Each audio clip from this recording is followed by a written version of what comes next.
사무엘하 15장 25절로 26절 말씀입니다. 구약성경 488면입니다. 사무엘하 15장 25절로 26절 말씀을 함께 읽습니다. 왕이 사독에게 이르되 보라, 하나님의 궤를 성읍으로 도로 메어 가라.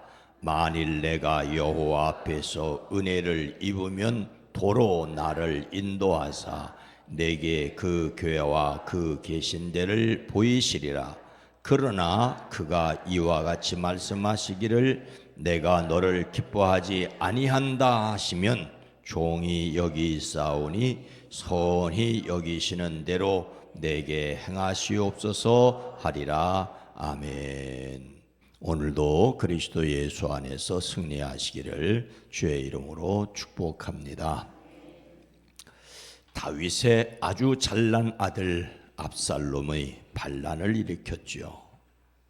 압살롬은 그술왕 달메의 딸 마아가의 소생입니다. 왕통을 가지고 있다고 스스로 생각합니다. 밧세바가 낳은 솔로몬과는 전혀 다르다는 자의식이 있습니다. 다윗의 셋째 아들로 헤브론에서 출생하여 어려서 예루살렘으로 이사했습니다. 그는 외모가 출중했기에 또한 교만했지요. 누이 다말이 이복형 암논에게 치욕을 당할 때 아버지 다윗이 그를 벌하지 않아 2년 후에 왕자들을 초청한 자리에서 형 암논을 죽였습니다. 그리고 외가로 도망가 3년을 있다 다시 예루살렘으로 돌아왔지요. 그리고 반역을 계획하고 4년 동안 준비합니다. 민심을 얻기 위해 성문에 앉아 재판하러 들어오는 사람들에게 친절과 공평을 베풀었습니다. 기회가 성숙하자 헤브론에서 부하 200명과 모사 아히도벨의 협력을 얻어 예루살렘으로 밀고 올라왔습니다. 사전에 정탐꾼을 각 지파에 보내 나팔 신호로 백성이 자신을 왕으로 추대하도록 공작을 했습니다. 민심이 완전히 그에게로 기울어졌다는 소식을 들은 다윗은 예루살렘을 탈출하기에 급급했습니다. 이렇게 그의 반란은 성공하는 듯이 보였습니다. 그의 이름 압살롬, 아부샬롬, 아버지의 평화라는 뜻입니다. 하지만 그는 그의 이름과는 달리 아버지에게 평화를 주기는커녕 근심을 끼치는 아들, 아버지에게 칼을 겨누는 아들이었죠. 다윗이 압살롬의 반란을 피하여 도망할 때 제사장 사독이 언약궤를 메고 오자 그는 어떻게 했습니까? 왕이 사독에게 이르되 보라, 하나님의 궤를 성읍으로 도로 메어 가라. 백성의 마음이 모두 압살롬에게로 기울어졌다는 보고에 다윗은 신하들에게 말합니다. 서둘러서 여기서 도망가자. 머뭇거리다가는 아무도 압살롬의 손에서 살아남지 못할 것이다. 어서 이곳을 떠나자. 그가 와서 우리를 따라잡으면 우리에게도 재앙이 임하고 이 도성도 칼로 칠 것이다. 신하들이 말합니다. 모든 일은 임금님께서 결정하신 대로 하시기 바랍니다. 종들은 그대로 따르겠습니다. 이것이 충성심인지 무능인지 모르겠습니다. 왕은 왕궁을 지킬 후궁 10명만 남겨두고 다른 가족들을 이끌고 예루살렘을 떠납니다. 참으로 안타깝습니다. 후궁 10명이 어떻게 왕궁을 지킵니까? 그 결과는 말하기도 거북한 패륜적 행동만 일어났을 뿐입니다. 왕이 먼저 나가니 예루살렘 백성이 그 뒤를 따라 나섰습니다. 그렛 사람, 블렛 사람이 함께했고 가드로부터 와서 왕을 보호하던 가드 군인 600명이 함께했습니다. 왕이 기드론 시내를 건너 광야 쪽으로 행진하기 시작했습니다. 근데 그곳에 하나님의 언약궤를 메고 나온 레위 사람과 제사장 사독이 있었습니다.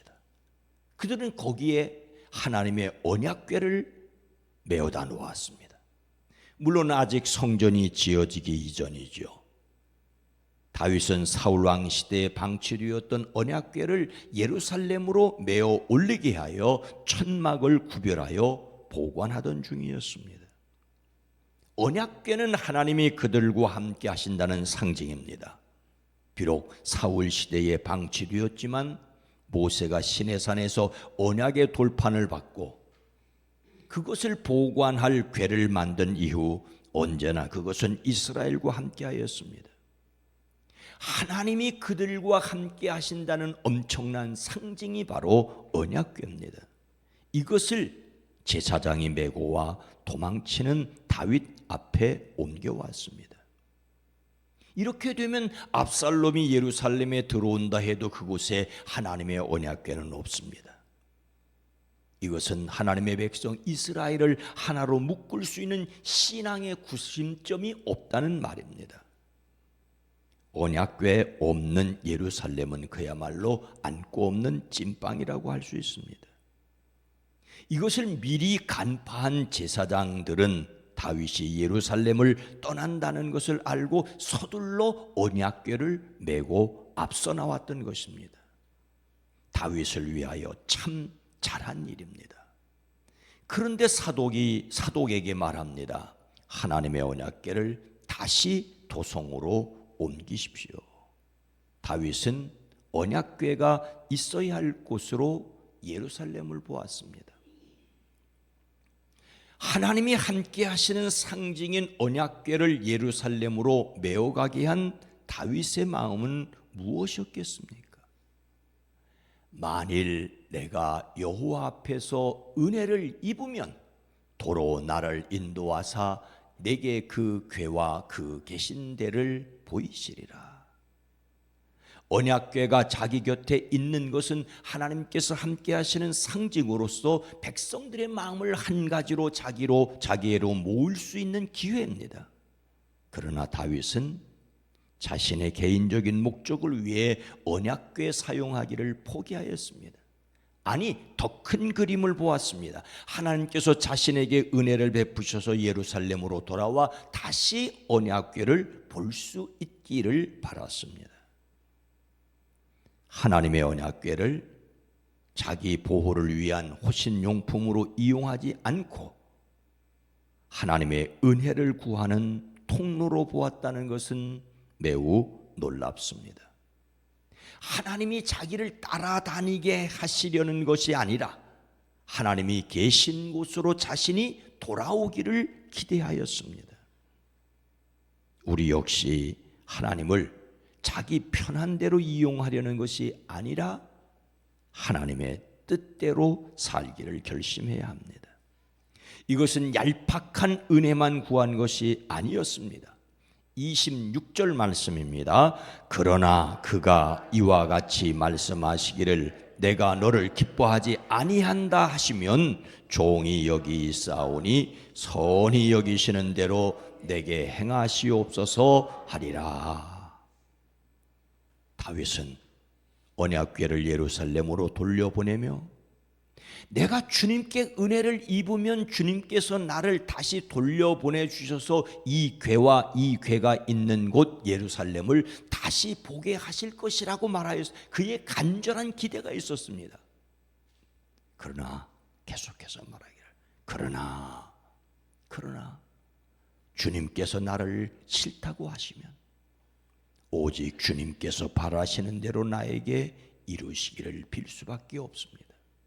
나는 다시 돌아오기를 바라지만 하나님께서 아니 여기까지라고 말씀하시면 여기까지로 만족하겠습니다라는 무서운 말입니다. 완전히 하나님께 맡기는 것입니다. 이 잔인에게서 피하여 가기를 원합니다. 그러나 아버지의 뜻대로 하십시오. 바로 그 기도가 다윗에게도 있었습니다. 가나안에 들어가지 못한다는 말을 듣고 하나님의 말씀을 듣고도 들어가기를 구했던 모세처럼 질척거리지 않았습니다. 전적으로 하나님께 맡기고 하나님의 은혜를 구합니다. 물론 다윗이 언약궤를 예루살렘으로 돌려보내는 것을 순수하게 보지 않을 수도 있습니다. 다윗은 언약궤를 돌려보내면서 제사장들에게 예루살렘에서 일어나는 일을 자신에게 알려줄 것을 부탁하였기 때문이죠. 하지만 다윗이 자신을 하나님께 온전히 맡겼다는 것은 변함없는 사실입니다. 다윗은 자신이 현재 하나님께 은혜 받을 만한 가치가 전혀 없는 자라는 것을 알고 있었습니다. 지금 그가 당하고 있는 고난은 전에 밧세바와 그의 남편 우리야 장군에게 잘못한 죄악에 대한 하나님의 심판이라는 것을 잘 알고 있었기 때문입니다. 하나님의 심판이라는 것과 그리고 자신이 하나님의 은혜를 기대할 수 없다는 것을 알고 있었습니다.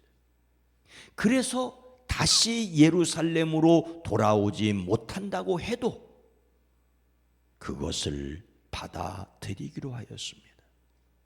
하나님의 주권을 철저하게 인정하였습니다.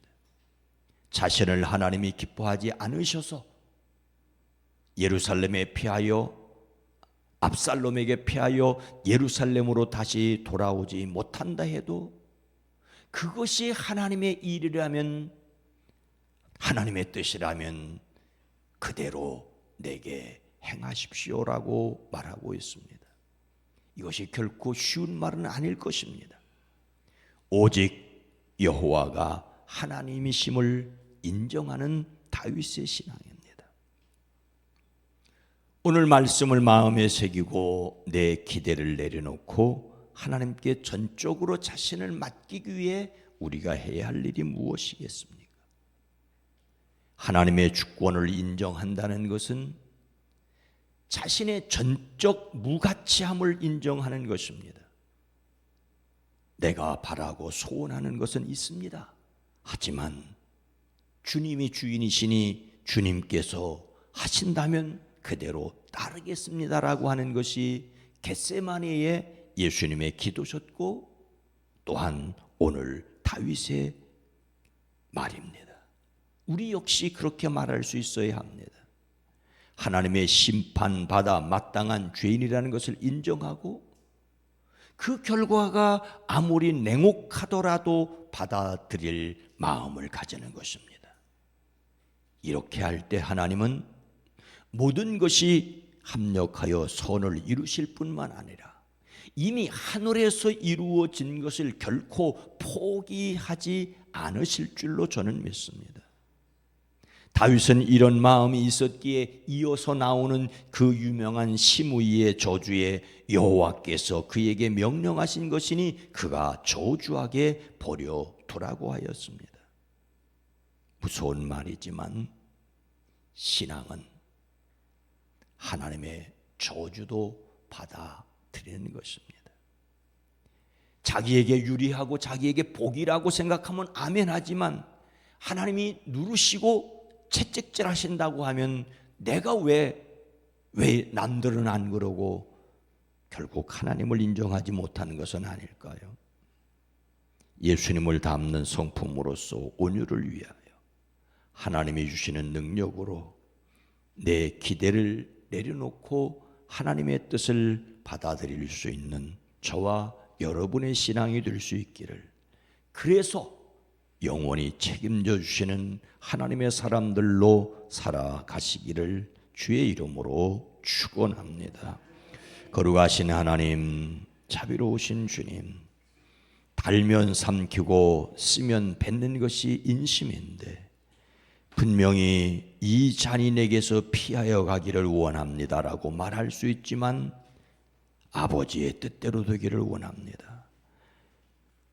다시 예루살렘으로 돌아와 예루살렘에서 예배하기를 원하지만 그러나 그것으로 족하다라고 하나님이 말씀하시면 그대로 따르겠나이다라는 다윗, 이런 전적으로 하나님을 의지하는 다윗이었기에 압살롬이 허무하게 무너지게 하시고 다시 예루살렘으로 돌아와 그 언약궤를 보관할 성전을 지을 준비를 하고 솔로몬으로 하여금 성전을 짓게 한 다윗이었고, 그 다윗의 이름으로 예수님, 우리의 그리스도가 이 땅에 오신 것을 믿습니다. 주님, 우리로 하여금 좋은 일에만 아멘할 뿐만 아니라 힘들고 어렵고 고통스러울 때도 이것이 주의 뜻이면, 주님이 원하시면 친히 감당하겠나이다라고 말할 수 있고, 다만 성령의 능력을 의지하고 하나님의 권세를 의지하는 저희들 되어지게 하옵소서. 매일매일 순간순간마다 성령의 능력을 의지함으로 승리할 수 있게 하옵소서. 예수님의 이름으로 간절히 기도드리옵나이다. 아멘. 오늘 말씀을 생각하며 모든 것을 하나님께 맡겨드리게, 성령님께 인도함을 받는 교회, 예수님을 구원자로 세상이 믿기를 위해 기도합니다.